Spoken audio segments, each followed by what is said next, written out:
Hey everybody. Yesterday I put up a video, the first one I'd put up in a while, and it was about Star Trek Picard. And Ed commented, "What about impeachment? What about coronavirus?" And I don't know if he was kidding or not, but I gave a joke answer. I said, I don't think that either topic had been referenced in Star Trek Picard. But just on the off chance that it was a serious question, here is as serious an answer as I can muster. First, impeachment. By the time you watch this video, it may be over. It will end probably tonight the way we all knew it would. So, folks got worked up about it. I mean, are there any people who are on opposite sides of the political divide in the U.S. who used to be friends and don't hate each other? If so, you're probably good. Impeachment's probably not going to push your relationship over the edge. I don't know. It's been an ugly January, politically speaking, in what promises to be a very ugly political year in the United States. Wow, we're not even done with January yet. Almost. A few hours to go. We're almost there. Anyway, I've said before, I'll say again, I don't care about impeachment. It seemed like the whole thing was just an opportunistic, bad faith attempt to undo the 2016 election. There is no undoing that election. It's a done deal. There is no going back to the pre-Trump days. And who'd want to? Anyway, coronavirus. This is a slightly more interesting topic. I've made some snarky posts on Twitter in the past few days, which I have since deleted. I made them before I got word of the death of my friend, and suddenly I started just really regretting all of the snark that was coming out on Twitter. I've resolved not to be sarcastic, particularly with people I don't know, but even more importantly with people I do know. I despise sarcasm these days. But in general, I think that the corporate media, as they always do with any story about communicable disease, they fearmonger, and it works. And we live pretty. I mean, even people who are poor, even people who are in the precariat, who are struggling to meet their basic financial obligations, we don't face much physical danger. And the times when we do face the most physical danger in our lives, we're typically oblivious. Riding in a car or driving a car, particularly if you do it every single day, if you have a commute to work every day that you do by car, you take your life in your hands every time you do it. But we're so blasé about it. We listen to podcasts, we listen to audiobooks, we talk on the phone. When I lived in New York City, I drove a pickup truck. And I didn't usually drive during rush hour, but there's no predicting when roads are going to get jammed up in New York. I've been in traffic jams at 2 o'clock in the morning in New York. And sometimes I'm sitting in traffic, and when you're at a pickup truck, you're up high. You're up above everybody else. And, except the big trucks. And I remember sitting in traffic one time, and it was stop and go traffic, and I'm just sitting there still, and I'm looking around at all the people in the cars around me, and every single one of them was on their phone. And I'm not talking about talking on the phone, head down, face staring at the phone, glancing up from time to time to see if it's time to advance 3 or 4 feet. And I've seen, lots of people typing out text messages or emails or whatever on their phone while driving at normal speeds. We are so blasé about driving in cars. Auto accidents kill about 30,000 people every year. Imagine if terrorists killed 30,000 people in the United States. Our faces would be melting, our hair would be on fire, we'd be running around screaming and calling for all measure of restriction to our civil liberties to protect us from the terrorists.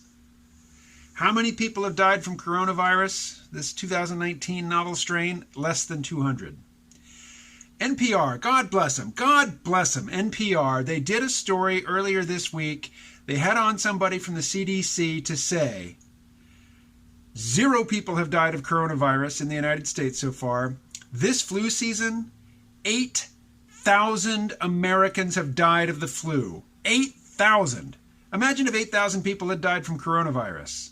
Again, freakoutville. People would be freaking out more than they are now. This same story said that in addition to the 8,000 people who've died of flu this season, 150,000 had been hospitalized. And this isn't a particularly bad flu season. These numbers are low. So, fewer than 200 people have died of this coronavirus. The Chinese government, I'm not praising them. I'm not saying they're, really sophisticated. And I'm not saying they're honest with the numbers that they're releasing. But they seem to be taking pretty dramatic steps to contain this thing. So Peter Zeihan, of whom you have heard me speak often, sent out a mass email today in which he shared some information that he got from a Dr. What's his name? Dr. Melvin Senekis? I don't know. He works with a variety of organizations, including the Gates Foundation, and he provided these numbers.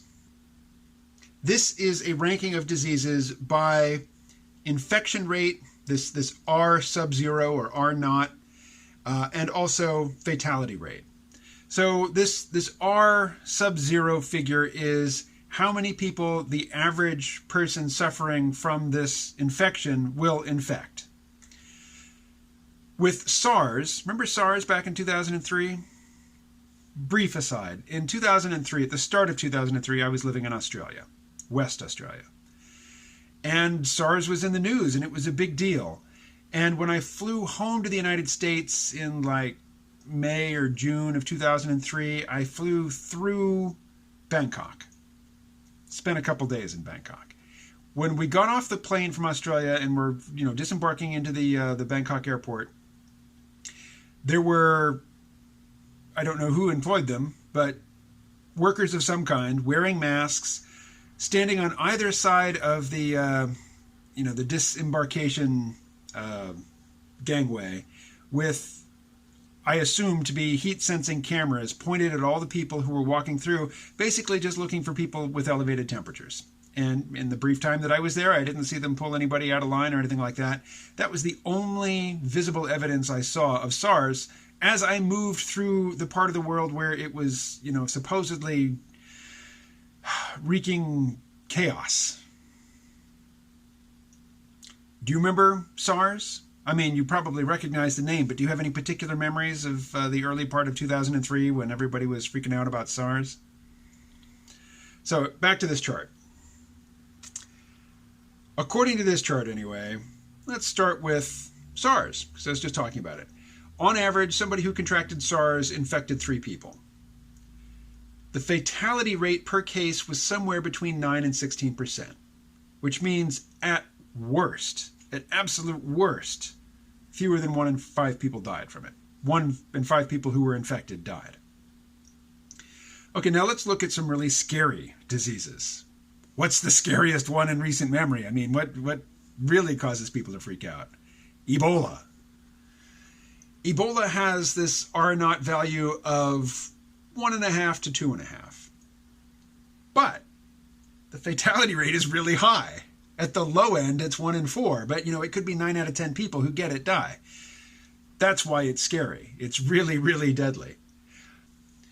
So the scary thing I've heard about the coronavirus is that people who are asymptomatic, which is to say they're infected, they have it, but they're not manifesting symptoms, can transmit the disease. I haven't heard that confirmed. I don't know that that's true, but that's a scary thing. I mean, you feel fine. It's travel day. You go to the airport, jump on an airplane, travel across the world, get off, take a cab home, whatever, get home, and then you start coughing. And then, your concern is probably for yourself and your loved ones, but hopefully you'll think about all the surfaces you touched as you made your way from, the other side of the world to this side of the world or vice versa. You'll think about all the hands you shook, all the people from whom you accepted money or to whom you passed a credit card. Just all the person-to-person contact that you made over that long travel. That's scary, I grant you, hypothetically speaking. So if we believe these numbers, on this chart, and the fine print there, which, it's hard to read. I It's even hard for me to read. But basically, the double asterisk there next to the R naught value is these numbers are likely to change. This is a dynamic situation that changes day to day, hour to hour, and these numbers will be revised. Will they be revised upwards or downwards? We don't know. So Chris Martenson of Peak Prosperity, he's in my mind a peak oil guy. And this is my prejudice. Just given the arc of my career and life, I am anti-alarmist right now. And you could say, you could equate that to complacency. You could say that I have a complacency bias. And I wouldn't argue with you. But I've done the alarmist bias. I've done the anti-establishment bias. And it didn't get me anywhere. It didn't do me any good. And I'm just done with it. And I'm not afraid of dying of the flu. The thing that I fear more than that is that somebody I know and love will die of any disease or any cause.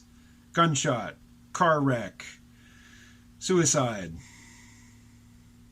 So Chris Martenson found a paper published in China which strangely had a lot of contributors to the paper whose credentials were in AI.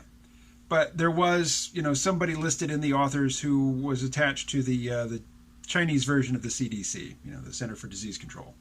And this paper, which had the exact same caveat that, look, these numbers are subject to change. This is a dynamic situation. But that paper said that the R naught value was 4.8.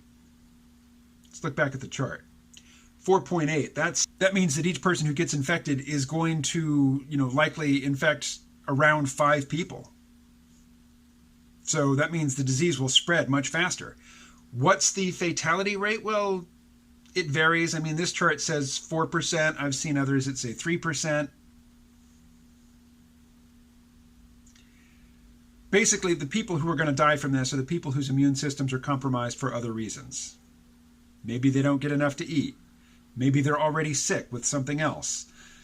Maybe they're in just terrible physical condition, or they're young, or they're old. And when I say young, I mean very, very young.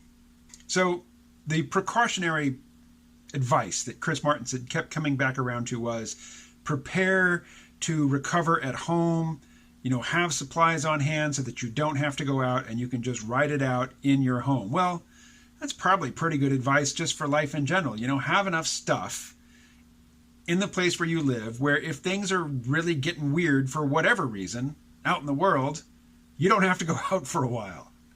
You can hunker down and ride it out in your home. Well, here's my situation. One, every time I stock up on food, I just go that much longer without going to the store. I generally just don't go to the store until the cupboards are bare. So I lack the follow-through or the willpower or the resolve to follow that advice. But here's my other part of my situation. I mostly stay home anyway. I'm kind of a recluse. But one of the jobs that I do is shooting video at municipal meetings. So, when I do go out, I'm going to a place where people are coming together from, all over the community and gathering together in a small room for like 3 hours. That is, prime germ swapping. The only thing worse would be to work at a elementary school or something. But it gets better. I live in this building, which is not an apartment building. It's a professional building, and a couple of the professional suites in the upstairs have been converted into apartments, and mine is one of them. Downstairs is a bank, one of, I think, 4 banks in town. But in this same parking lot is the closest thing that we have to a hospital around here. The medical center, we call it. So people who need to go see a doctor for whatever reason, and we also have an in-residence mental health facility in the same building. Not the building I live in, but in this same parking lot. But lots of people come here every day to this complex. They go over to the medical center, and then before they leave, they come over to my building, and they go downstairs to the bank. So I have sick people walking into my building every single day, all day, every day. And I generally don't get sick. And if I do get sick, it's probably because I've fallen down on either nutrition or exercise. All right, so back to coronavirus. Chris Martenson found some documented evidence that there's reason to believe that maybe the R naught value is as high as 4.8, and that's scary, even though the fatality rate per case is very, very low. I took his whole presentation to be alarmist, but he did say one thing that I really liked, and it was this. Fear is not an on-off sort of thing. It's not either you're completely blissful in your complacency or freaking out. There is a continuum there.